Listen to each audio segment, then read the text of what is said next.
Hi, I am Amoeba. We are live at UKSM, and this is going to be Super Monkey Ball 2 Story Mode All Levels.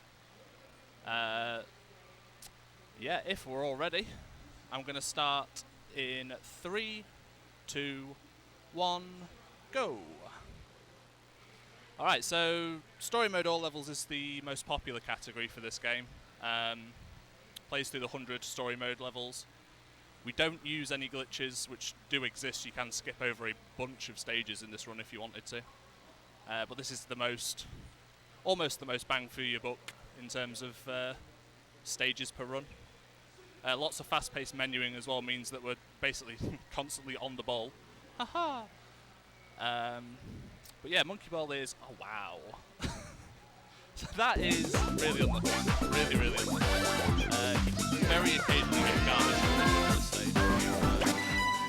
There's no actual RNG in this one. Technically nothing base built into the game. If you were to do exactly the same thing on exactly the same frame, exactly the same direction, you get exactly the same result. However, the game is 60 FPS, and humans haven't evolved to the point where we're perfect 60 times a second. So we can get a bit unlucky and set ourselves up in a way that we don't get the nicest collision. Sometimes it happens. It's part of the game. In general, the better you play, the better you'll be in the speed of that. We're going to flatten it out. Get the free jobs in now, I'm going to CRT. That'll be what it is. But yeah, Monkey Ball is a really simple to understand speed game because you just play the game as it was intended, as fast as possible. There's not a lot of special knowledge you have to get into this game as a speed game. The main one, which isn't very intuitive, is how I'm moving at the start of each stage. You'll notice I'm not holding up at any point, unless I'm doing a specific setup. I'm trying to switch between up, left and up, right, because you accelerate faster holding the diagonal directions and bouncing off the walls like that. This is called frame boosting and wall boosting, and it helps us, obviously it helps us go faster because you take less time to accelerate. But a lot of the strats where we're jumping across things, jumping over things like this stage, we need the boost to gain enough speed to be able to do that strat in the first place. Coming up after this stage is Curve Bridge, and we're going to be doing our first ball strat. As I said earlier, if you were to do exactly the same thing on exactly the same frame, you would always get exactly the same result. We're actually going to use that fact, and the fact that you can pause and unpause perfectly in this game, to recreate an exact set of inputs, hopefully.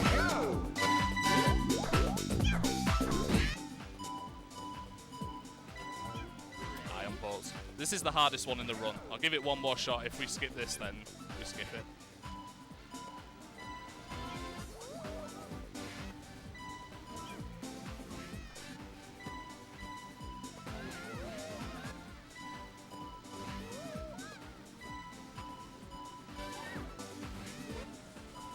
Alright, we got it. So that strat, we spend a lot of time in the pause menu getting that. But if you were to complete the stage normally, it takes about 30 seconds to do. If you're fast at pausing, the stage ends up taking about 20. But that is possibly the worst set of frames in the run, conveniently as early as possible. A lot of pause frame strats will be 1 to 3 frames. It's rare they go above that. But the sheer amount of time that last strat saved means it's worth it in the long run. In fact, because I actually hit it second try, I didn't lose any time for doing it over not doing the strat in the first place. That's how powerful it is. For a far more simplified version, we're going to do the same thing on coaster here. We're going to hold up left to either 58.60 on the timer or 0.58. Missed it. There we go. Then we're going to let go of the control stick, and after we get hit, we hold up. So we've effectively done a precise set of inputs throughout that entire stage, and so the game will give us the exact same collision every time. We were actually able to hold up after we hit the side of the coaster. Bumpy check sucks. Bumpy check is the bumpy check of Super Monkey Ball. Yeah, this stage is ass because you have to not get collision off of those bumps. But yeah, any pause strat works because we're basically recreating exactly the same situation. The game doesn't randomize what collision you get.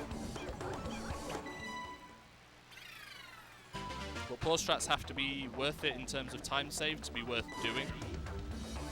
So obviously the coaster one was only 1 frame, so it's only a 1 pause in that entire stage, but the strat itself saves 3 or 4 seconds over the next reasonable strat.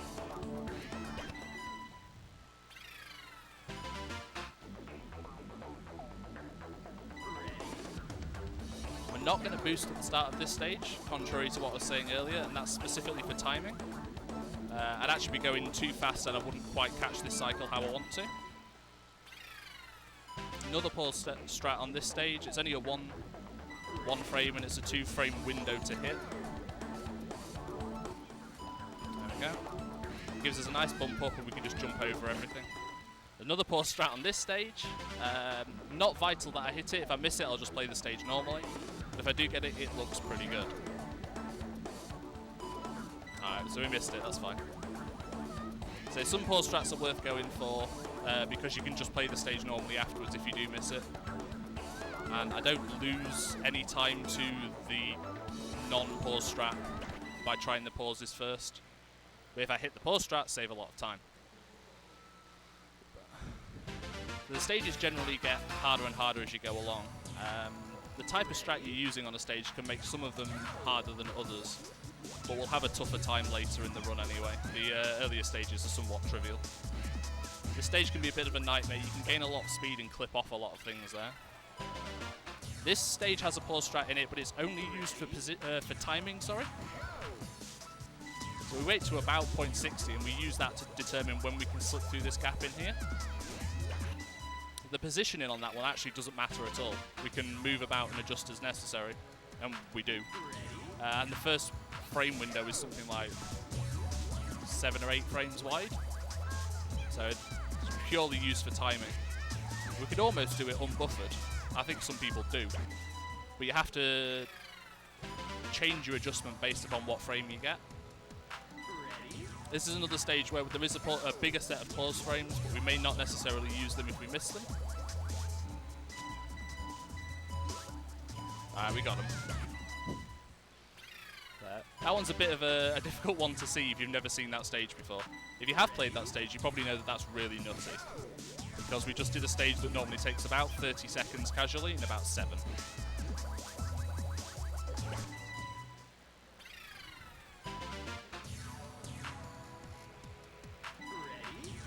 Rest of World 3 is fairly trivial strat-wise. We're not going to be doing anything super special in terms of skill, but it is...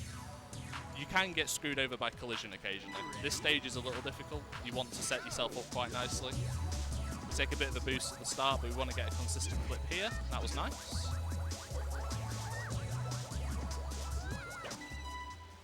And then same again, we want to try and take a consistent line through this because of the way it is when we're running through it. It's very easy to clip a corner or clip an edge, and that can really ruin your positioning. Well, that was nice too. The first proper falling down stage. The goal is all the way down there, and we're speedrunners, so straight into the goal. Probably the easier one in the run. There's a stage later on called Free Fall, which is designed so that you're supposed to fall into the goal. Kind of a difficult one to do quickly. I never realised how much bass there is in this music in this world. I can feel it reverberating through the stage.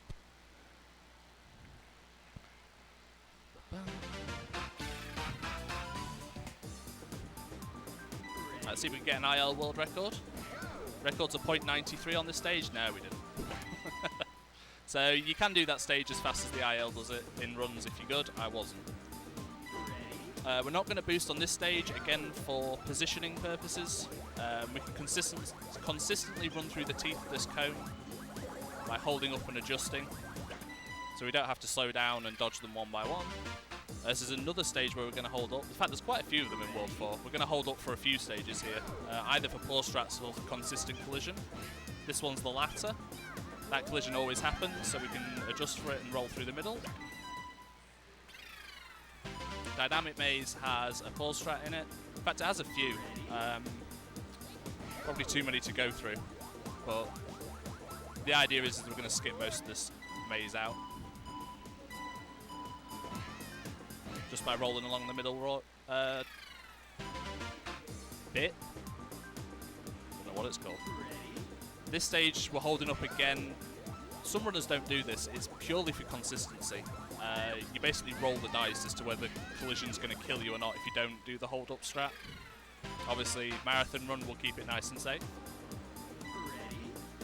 There is, for casual players, don't often notice this, but there is a green goal in this stage, and we're going to try and hit it because it's faster.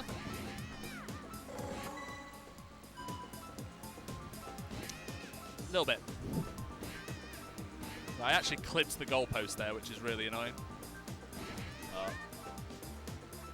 We'll take the blue goal. Randomizer would be a speedrunner's worst nightmare. But again, we're going to use holding up and adjusting very slowly to get consistent collision on the right-hand side.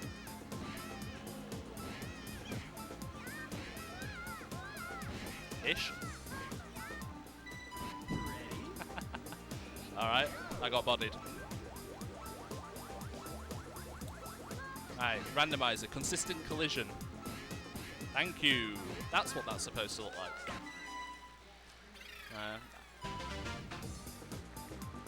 Another pole strat here, purely for timing purposes again. So positioning doesn't, well, we want to position ourselves where the goal is, but it's not specific enough that we need to hold certain directions. And then this is the first world of about 4 or 5 where we're not actually going to do the last stage last. You'll notice I skipped over 4-9, which is seesaw bridges. I'll just get through this stage and I'll explain why. There we go. And the reason we've done that is because this stage in this world is about, well, 25 seconds if I do it really well, 30 if I'm kind of trash. And the stage we just did first, Arthropod, is only about 6 or 7 seconds if I'm actually good at it. Which I was that time. So what that allows, what the game will be doing while you're doing the last stage of each world is loading in the cutscene that plays between this world and the next. So this entire time I'm running through this stage, it's loading that cutscene. So if you play a very short one, it doesn't have enough time to load that cutscene in, ready for the next world. Whereas if I leave this long one till last, there's no load screen here. I just skipped the cutscene, it went straight through. So it's actually faster to take that very quick menu in the stage selection and play a different stage last.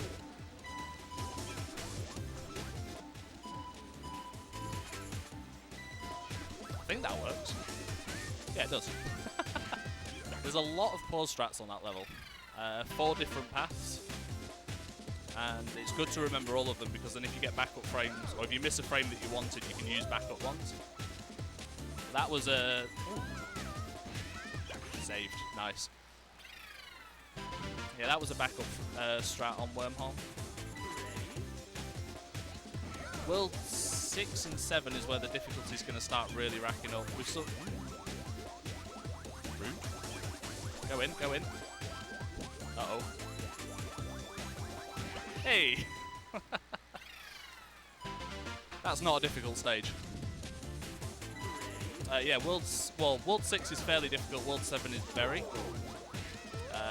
So this is the last world where we've got a notable amount of trivial stages. Another pause strat on this level. If we miss it, not the end of the world. Got it perfectly. So we do this so we skip having to press the buttons. That one's visually impressive, I think.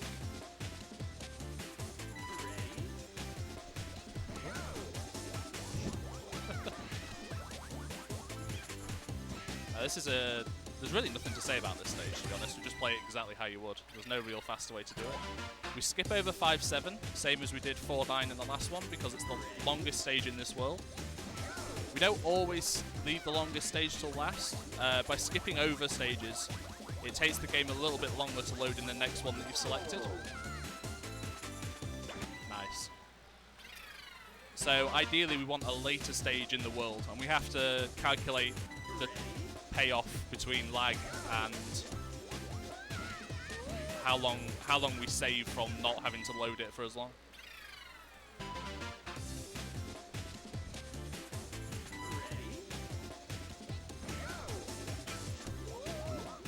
Don't want to fall off there. This is a stage where you have to gamble with collision a bit. It was very nice to me, thank you. Sometimes you can just get hit by the squares that you're rolling over and you get all the wrong ones and you have to adjust on the fly. And this is the stage we leave till last because it takes the longest and the cutscene has the longest time to load in. We try and get little clips off the edge just to speed us up. Nice, that was a good one. The 46 is really good, a 45 is nice, a 44 is normal. There. And now we're into World 6. This stage is... it kind of depends on the runner how bad this world is. I do a lot of nutty strats in this. I don't do all of them. I do a few. So for some runners this can be an absolute nightmare of a world. You can play it really safe and not lose a ton of time. It's very little time save for the difficulty that's added in. But a lot of the strats look cool. So that's one of the really nice things about Monkey Ball runs in general, is that you can watch any active runner, any past runner, and all the strats can be completely different because there's viable ways to do a lot of stages. And there's so many different strats.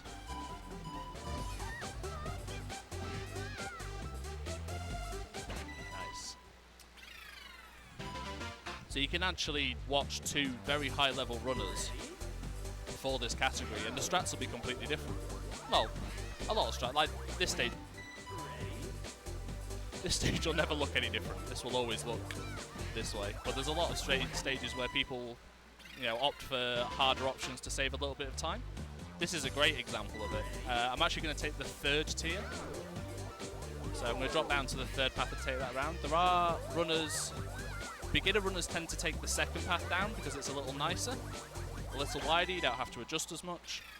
Your top level runners have started taking the fourth tier up, which is a lot harder but saves a second over the strat that I just did.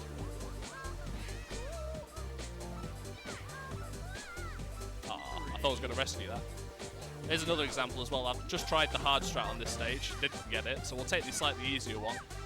And these time saves are all in the second to a second and a half kind of range. The slower strat I just did there is nearly perfectly consistent. If you're good at it, you'll always hit it. And then the much harder strat that I tried before it was... I mean, you can definitely get consistent at it, but it is a lot harder. And it only saves a second, but that is... it's a whole second. Speedrunners want that.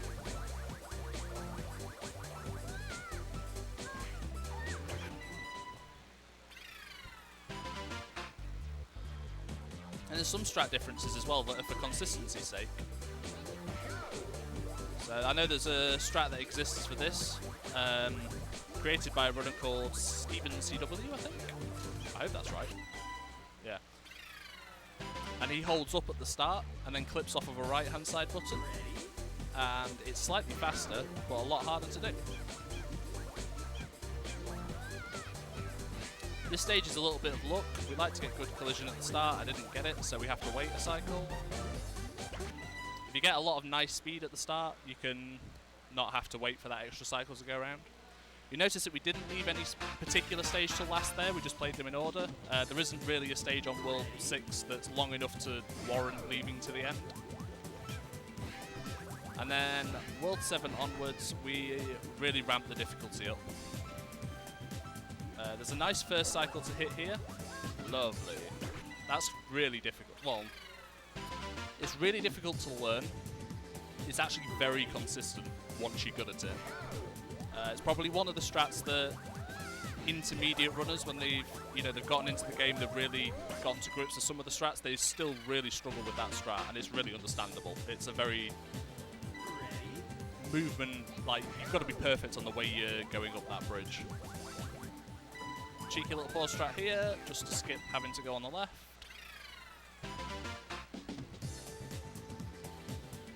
And we're going to hold up here for consistency so that we hit the button. With a slight flick, just to make sure we get it.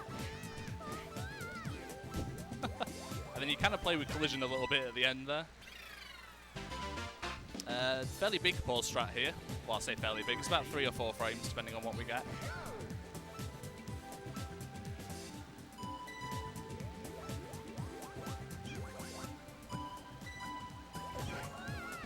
This lines us up nicely with the 2 bits of the sieve coming in. And clips us forward across this. Saves about 5 seconds. This is another stage. It only has a 1 frame strat in it. But this strat saves about 20 to 30 seconds over the next fast. And it's like, I don't even know how fast the next fastest strat is. It's just terrible. You just have to do that pause strat. But it's only 1 frame and it skips a very boring stage. But it's one of the really nice ones.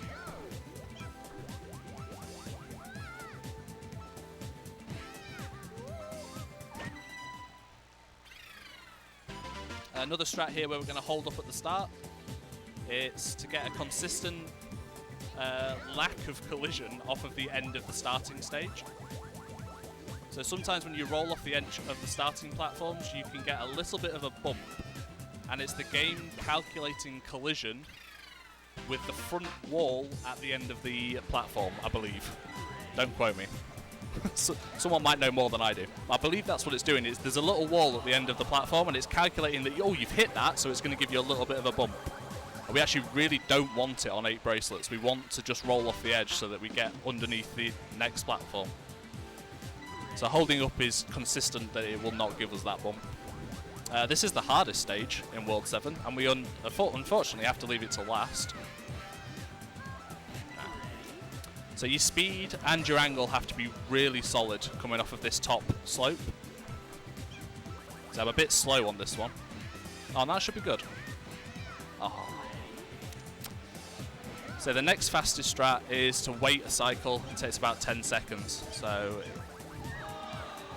this is another beginner runner killer. This strat is very difficult to be consistent at, almost impossible. Top level runners still don't get very consistent at that.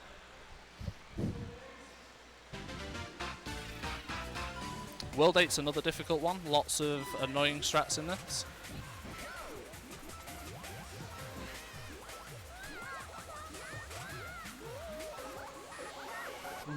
So I have to be really quick there. If I'm too slow, I get caught by one of the pistons rising up on the right.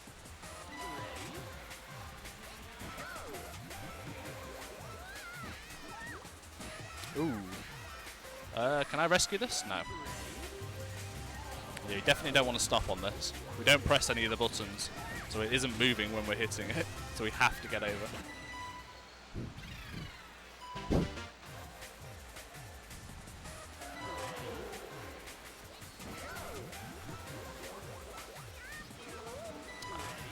I need to get a little bit of a clip on the right-hand side. Ooh, not too much. Come on. This is a fiddly strat, and unfortunately when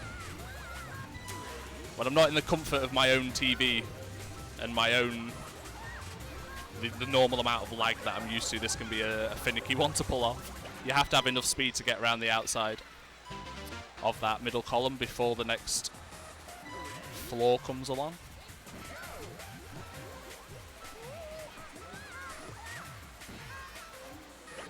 Nice, that's probably the hardest strat in this world. It's another one that's basically required even for beginner runners. Taking the blue goal is something like 30 seconds.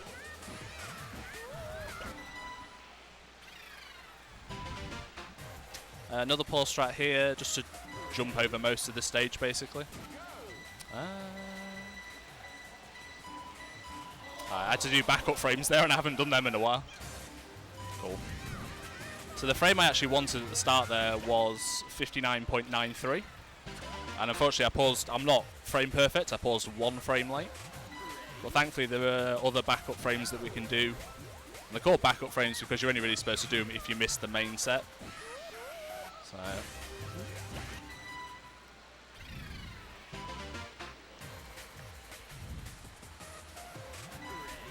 And again, this is another world where we've left a stage till last. We skipped over 8-7, which is Warp.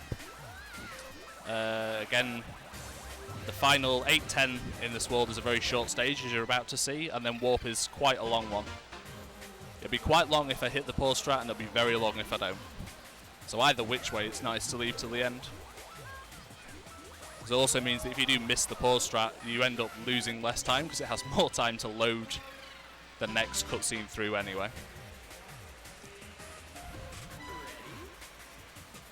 So hopefully we hit this.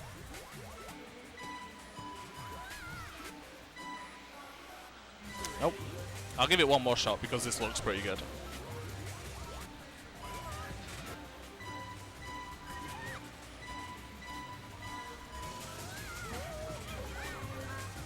There we go.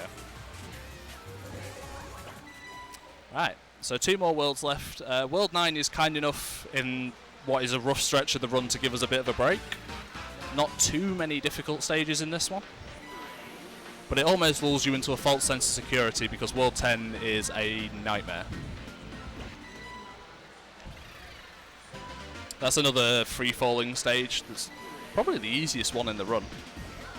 The goal's at a slight angle and looking towards you as you start the stage. So you can get little clips off the edge of this, but it's very difficult to do well. We're going to boost a little bit on this stage, but we're not going to do a full set of wall boosts because we don't want to go too fast. So we'll get there before the goal is actually pointing towards us. And I've just exited game, which would be a terrible thing. But the American version of this game, which I'm playing on, is actually not it's the oldest version, so it's like 1.0 of this game, where they've left in a bunch of menus that they definitely weren't supposed to leave in, and that includes, once you've exited game, when it asks you if you want to save your game, you can still pause and select stage select. So if you're playing on the American version, you can recover hitting exit game by just stage selecting again. It costs you very little time. Comparatively, if you're playing on the EU version, or even the Japanese NTSC version, if you hit exit game, you have to go all the way out, all the way back in, and then beat the stage that you just beat in the first place, because it doesn't write the fact that you actually beat it. So it's a nightmare to miss. A cheeky pause strat there just to skip that entire stage. And then for the last time, we're going to skip over 9-7, because it's the longest stage in this world. I'm not going to boost on this stage just so that we can time the cycles nicely, because there's a hole in the middle of that stage if you go too fast and you won't get over it. This is my favourite stage in the run.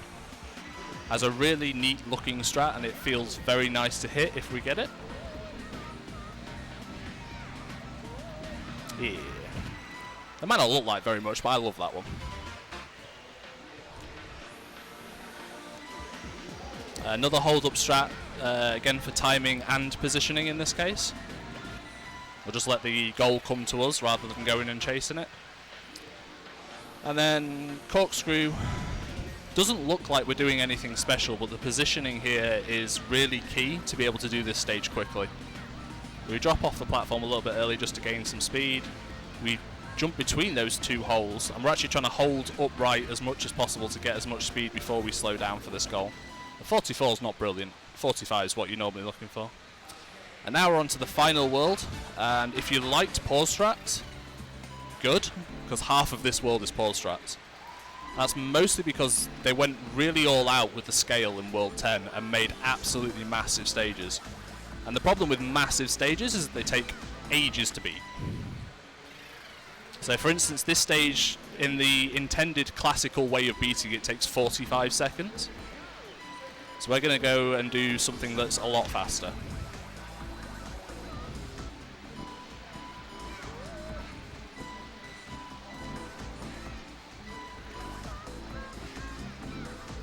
Nice. So that's the fastest pause strat available to us at the moment. There's bunch of backup frames for that. They're generally slower or safer, but that is the one you want to hit. It takes 14 seconds to beat the stage that way. It's a weird mix, this world. There's like lots of very quick stages and then lots of massive sprawling ones. You go from Mountain and Disorder here, which are like 6-second stages. 3D Maze is another 6-second one. We're actually going to hopefully use a pause strat here. Got a real quick one. Yeah, there we go. Don't ask me why that works. It looks really wrong that you just run into a wall and jump up it, but it does. Labyrinth is another massive stage, a big pause strat here. Oops.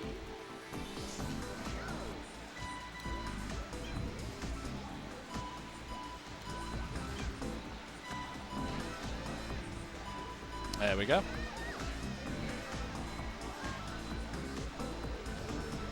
That's another stage that I think the intended way to beat it takes 40-something seconds. Postmodern's another one with a big pause strat, so if you liked them, plenty of them.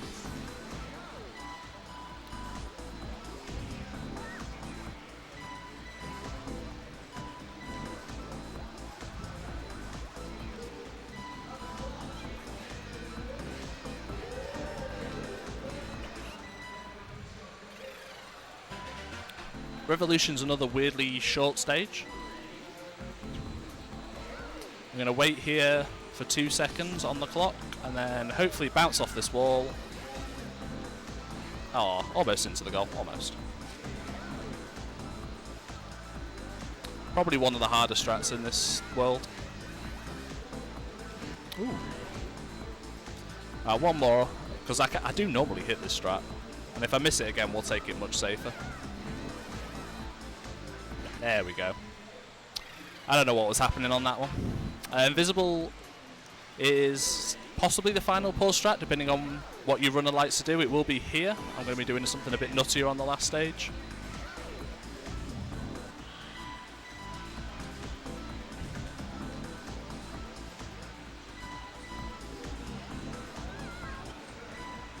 There we go. A little adjustment just to get a clip right there. And into the goal, and then time is when I break the goalposts on this stage. Normally you'd have to go all the way around the outside and jump across the logo. Hopefully we're going to do something much sillier. Slightly off.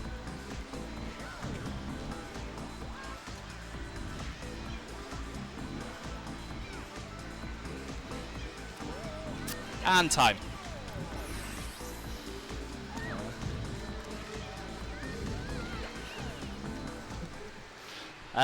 I guess we'll let the cutscene play out. If you like magical spells. Do I want to know my time? No. I'm going to guess 32. What?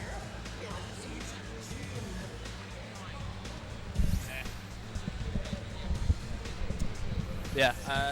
Stick around. I'm going to be doing one more game after this. It's like 3 minutes long and nobody's ever heard of it. So slightly less popular than Monkey Ball. But yeah, thanks for watching, guys.